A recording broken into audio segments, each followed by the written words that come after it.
So, this notion that there are constitutional protections for these students, let's take it even one step further. These are not simply protesters, these are pro terror organizations that are using guides to inspire violence, conspiracy to commit violent acts against law abiding citizens.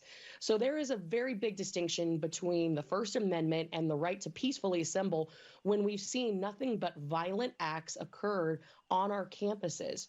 So I think that the president was 100% correct in withholding federal funding from Columbia Mm. University. Mm-hmm. And I think we need to take a hammer to all of these students that have abused the privileges that have been afforded to them to study in this country.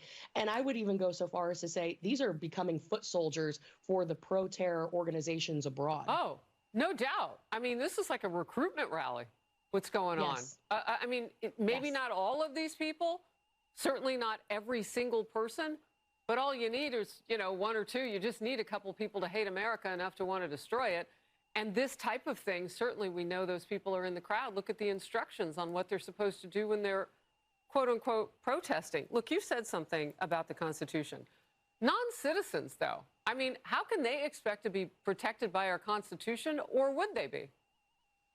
Well, there's a big argument taking place right now in our country. And I'll say, as the co-chair of the Campus Free Speech Caucus, I am always going to support free speech. But the five tenets of the First Amendment, they include your right to free speech, so long as it doesn't infringe upon the rights of others. And as we have seen from these groups, that guide is a prime example of this.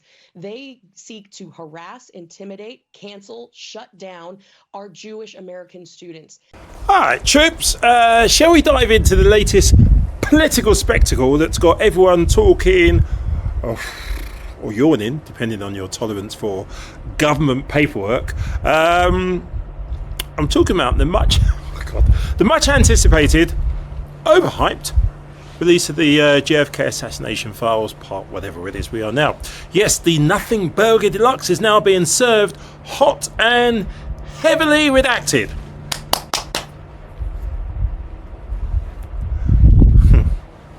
Should we set the scene, folks? Because after decades of secrets and promises, the Trump government finally delivers thousands of documents about the Kennedy assassination.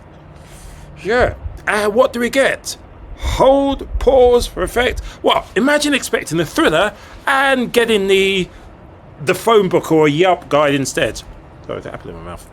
Pages on pages of the finest, most exquisite blurs and redactions. It's like a Where's Waldo being redacted for national security. Tulsi Gabbard, well done. Wow. The Maccas are happy. Now, don't get too excited. If you're trying to read these files, you'll find more clarity in a fogged up bathroom mirror. But hey, don't worry, because according to Trump and Tulsi Gabbard and their friends over at Fox, breaking news, this is promises made, promises kept. Yes, indeed. They've kept their promise to show us absolutely nothing of value. Being sarcastic here. And speaking of value, let's talk about the stars of this show. Tucker Carlson and Russell Brand. They're treating these files like it's their personal conspiracy theory of self-flagellation or something. Playground, I don't know. Tucker and Russell Brand diving into the document like a kid on Christmas morning unwrapping a present. I need to find its pair of socks. There you go. But these aren't ordinary socks.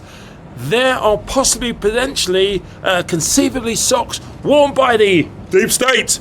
Oh my! Sorry. I should go inspect my socks. Seriously.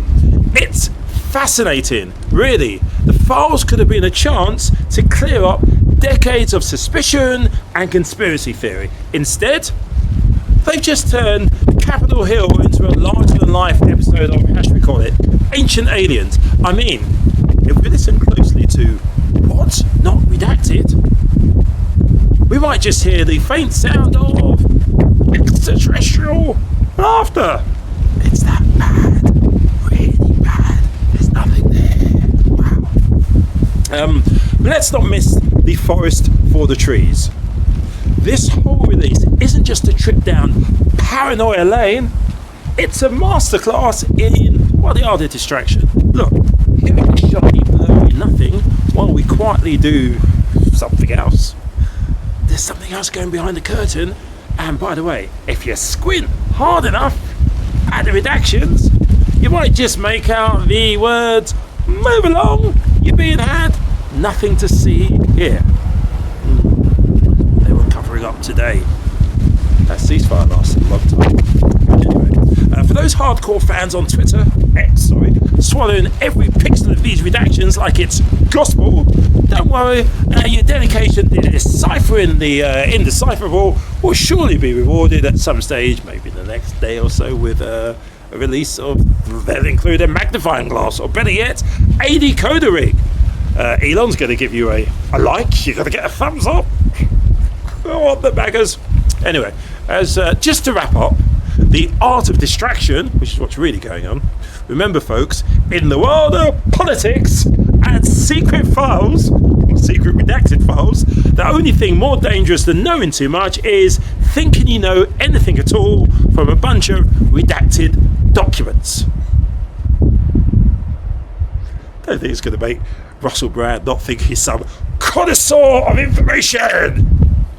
Stay tuned for more laughs, more face palms, and more "are you kidding me" moments right here, because who knows what will be released next, or what will be redactedly released next.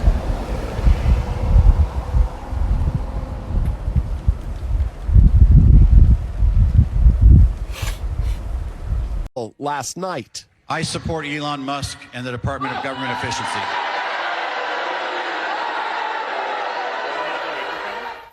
Okay, joining us now, we have senior political columnist for Politico, Jonathan Martin, politics reporter for the nonprofit news organization Notice, Jasmine Wright. Good to have you both with us. And Joe, again, the backlash at some of these town halls is big. A lot of people are beginning to see that they don't like what they see. Well, I mean, Republicans are saying it. The Vice President Vance, said earlier this week that Elon Musk had made some mistakes, that there were good people working in the federal government. So yeah, and by the way, I talked to a source very close to the White House and the president, who said they see Elon Musk's poll numbers going down, and the idea that he's somehow a, quote, heat shield. Somebody told me last night, close to the president, that heat shield's not working anymore. Elon Musk's numbers are going down. The president's numbers in some areas going down. So, there has been the blowback. I will say, for members of Congress who see what we're seeing here in these clips, I have seen members of Congress go out and do that, and I have seen members of Congress hide from their constituents. And hiding from constituents does not work. Better to go out, get the feedback, and get the blowback, and adjust than to hide in your offices. So, Jonathan Martin, though, very interesting here. It certainly does look like chaos out there. You see all of these things happening at the same time. You're sighing. It's been a long couple of months, but you see all these things, and it looks like chaos. But I just want to note a few things. First of all, last night the president said, no, we're not going to defy any judicial orders. Yes. You have John Roberts saying you can't defy can't impeach judges. That's why we have an appeals process, which is just what you heard John Kennedy, senator from Louisiana, say, and a lot of other Republicans say too. I think there is a method to this madness. If you listen to Mike Davis, the self-appointed viceroy, and you listen to other people, they say, we're doing this for a reason. We're testing the boundaries. And White House officials will tell you, we're specifically picking challenges to take up to the Supreme Court. And we're trying a lot of different things. So This is a concerted effort, is it not, to push the boundaries and see what sticks and see what doesn't stick?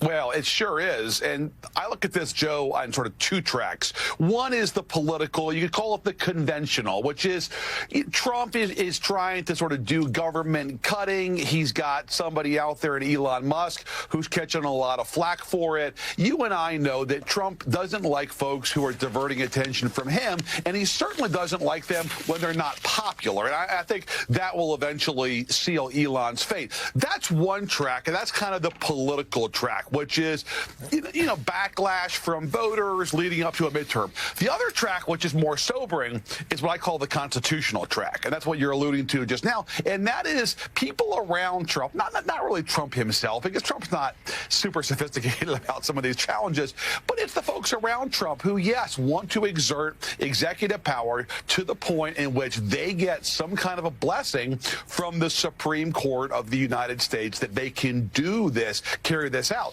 Joe, what I find alarming is the rise in volume on the attacks on federal judges and where that could lead us. We know in this country, we have a history in this country of threats against federal judges. This is really dangerous stuff.